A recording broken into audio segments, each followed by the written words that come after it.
Vittinnin kaivokset 6. lokakuuta 2024. Kaivos 1. Koko 4,1 kertaa 6,8 metriä. Syvyys 5,8 metriä. Louhittu kokonaismäärä 153 kuutiota 380 tonnia. Louhinta-aika 1800-luvulla. Louhintatapa räjäyttämällä. Erityistä kaivosalueen viimeisimpiä kaivoksia. Kaivos 2.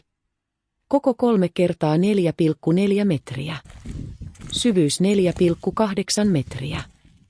Louhinta-aika 1800-luvulla. Louhintatapa räjäyttämällä. Erityistä kaivoksesta löytyy esiintymiä rodoniittia, jota on käytetty myös korujen valmistukseen.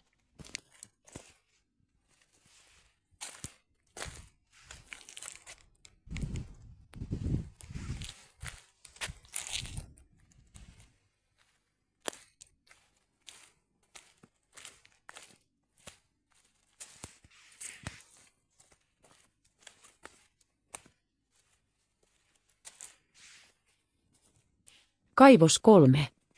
Koko 3,3 kertaa 5,6 metriä.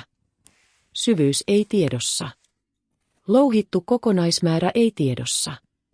Louhinta-aika 1700–1800-luvulla.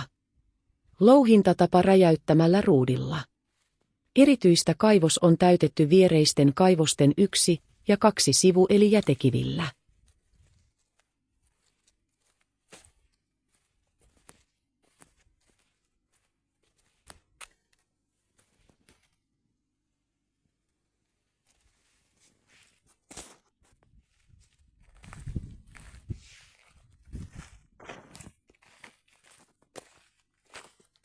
Kaivos 5.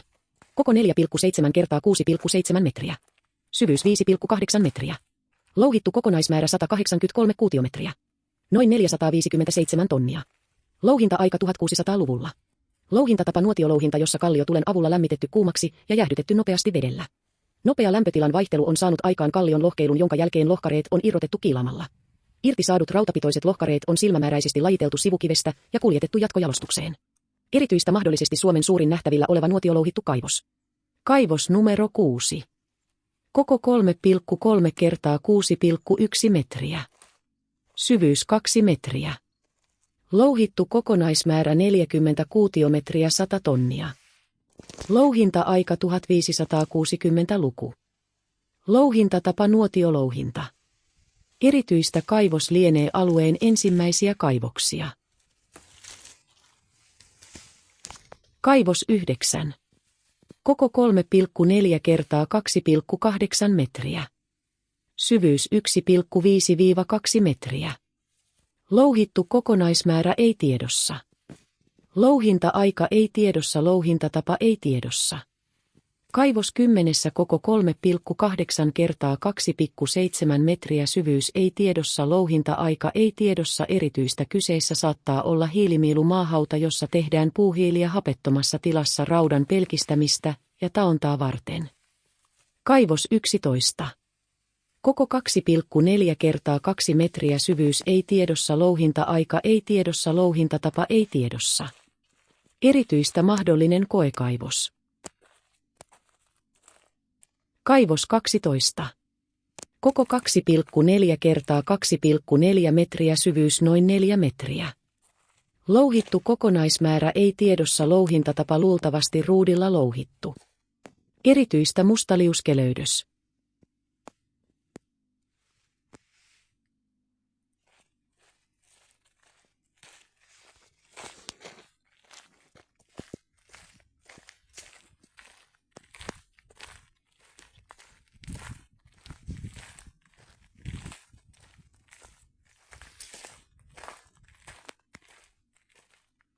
Kaivos 13.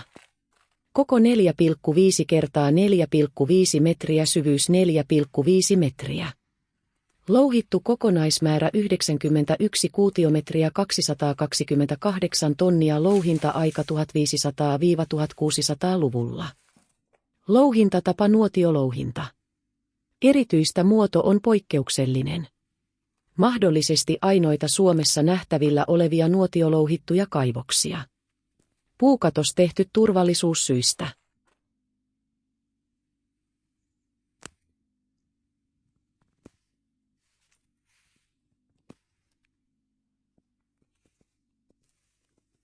Kaivos 14.